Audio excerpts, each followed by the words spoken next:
Hey guys, কি খবৰ? আশা কৰোঁ আপোনালোকে সকলোৱে ভালে আছে। আৰু যিহেতু আমাৰ বিহু আহি পালেহি, তো মোৰ ফালৰ পৰা আপোনালোকে সকলোলৈ ভোগালী বিহুৰ বহুত বহুত শুভেচ্ছা জনালোঁ। আৰু আজি মোৰ বাৰ্থডে জন্মদিন, সেইবাবে মই গৈ আছোঁ বাৰ্থডেটো স্পেচিয়েল বনাবলৈ ফ্ৰেণ্ডৰ লগত নেহেৰু পাৰ্কলৈ। তো আমি প্ৰথমবাৰ গৈ আছোঁ নেহেৰু পাৰ্কলৈ। আগতে যোৱা নাই, থাকিব পাৰোঁ গুৱাহাটীত, বাট যাই পোৱা নাই এতিয়ালৈকে। তো আমি গাড়ীত নামিছোঁ, আংকাল এজনক সুধিছোঁ যে কোনপিনেদি যাব লাগে। তো আংকাল এজনে আমাক দেখাই দিছে। তো আমি গৈ আছোঁ এতিয়া। আৰু মোৰ কথাবোৰ একেবাৰে বেলেগ টাইপ, গুৱাহাটীত থকাৰ দৰে নহয়। আৰু এইখন হৈছে কটন কলেজ বিশ্ববিদ্যালয়। তো দেখা পোৱা নাছিলোঁ, এইখনো দেখি গ'লোঁ। তো আমি আহি গ'লোঁ নেহেৰু পাৰ্কলৈ। তো মইতো চাওঁয়ে থাকিলোঁ জানানে, ইমানেই ধুনীয়া বনাইছে ন, আগৰ দৰে একেবাৰে নাই। ফটোত ভিডিঅ'ত দেখিছিলোঁ মানে ইমানেই ধুনীয়া বনাইছে। ফ্ৰেণ্ডজনীৰো ফাৰ্ষ্ট হয়, তাইও মানে চাওঁতে আমি দুজনী সোমায়ে গৈছিলোঁ। তো মানুহজনে কৈছে টিকেট কাটিব লাগে। টিকেটৰ দাম শুনি মোৰতো মাথা ঘূৰাই গৈছে, 60 টকা। আৰু এইবোৰ হৈছে ৰুলছ পাৰ্কৰ ভিতৰত, মানে কি কৰিব লাগে, কি কৰিব নালাগে। ফ্ৰেণ্ডজনীও চাই আছে মানে কি কৰিব লাগে।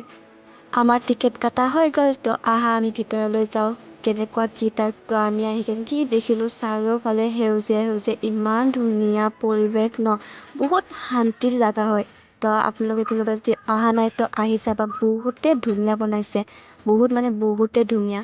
তো আহা আমি চাওঁ কি বনাইছে। তো এইডাল গছ দেখিছেনে, গছটোত পাত নাথাকিব পাৰে কিন্তু বহুত ধুনীয়া দেখাত। মই তাকে কৈছিলোঁ, গছডালত এটাও পাত নাই কিন্তু দেখাত বহুতেই ধুনীয়া হৈ আছে। মানে বস্তুবোৰ বনাইছেই তেনেকুৱা ইয়াতে। আৰু এইটো দেখিছেনে স্তম্ভ, এইটো বহুত দীঘল হয়, বহুত ডাঙৰ হয়, দূৰৰ পৰা দেখা যায়। আৰু পৰিৱেশটো দেখিছেনে, ইমানেই ধুনীয়া, ইমানেই শান্তিৰ ন। সকলো আহে ইয়াতে, ফেমিলি, গাৰ্লফ্ৰেণ্ড, ফ্ৰেণ্ড। আৰু আমি দুজনী চেম ড্ৰেছ পিন্ধিছোঁ। তো মই কৈ আছিলোঁ চেম বাৰ্থডে। মোৰ বাৰ্থডেৰ দিনা বেলেগ থাকক কি নাথাকক, কিন্তু এইজনী সদায়ে থাকিব। আৰু এইটো বস্তু দেখিছেনে, কিবা বস্তু বনাইছে কিন্তু দেখিবলৈ বহুতেই ভাল বনাইছে।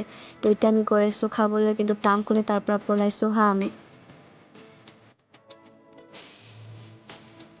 তো আমি আহিলোঁ পাৰ্কৰ বাহিৰত ফুটপাথতে খাবৰ কাৰণে। তো এইজনী দেখাই আছে মোক কোনে মানে উইছ কৰিছে বাৰ্থডেৰ কাৰণে। যদি আমি ইহঁতৰ পৰা নাখাওঁ তো ইহঁতৰ ঘৰ চলিব কেনেকৈ। তো সেইকাৰণে আমি আহিছোঁ ইয়াতে চাওমিন খাবৰ কাৰণে। চিকেন চাওমিন লৈছোঁ আৰু মোক ভিডিঅ' বনাই আছে, দেখাই আছে মানে মই কেনেকৈ কৰি চাওমিন খাওঁ। চাওমিন খাব নাজানো তো সেইকাৰণে। তো আমি এতিয়া গাড়ীত উঠিছোঁ, গাড়ীত ঘৰত যাম এতিয়া। ঘৰৰ পৰা কল আহিছে দুবাৰমান, তাৰো আহিছে, সেইকাৰণে ঘৰত গৈ আছোঁ। তো বাই বাই, টাটা। আজিৰ কাৰণে বেছি দীঘলীয়া নকৰোঁ, ভিডিঅ'টো এইখিনিতে সমাপ্ত মাৰিছোঁ। আৰু মোক সকলোৱে বাৰ্থডে উইছ কৰিবা।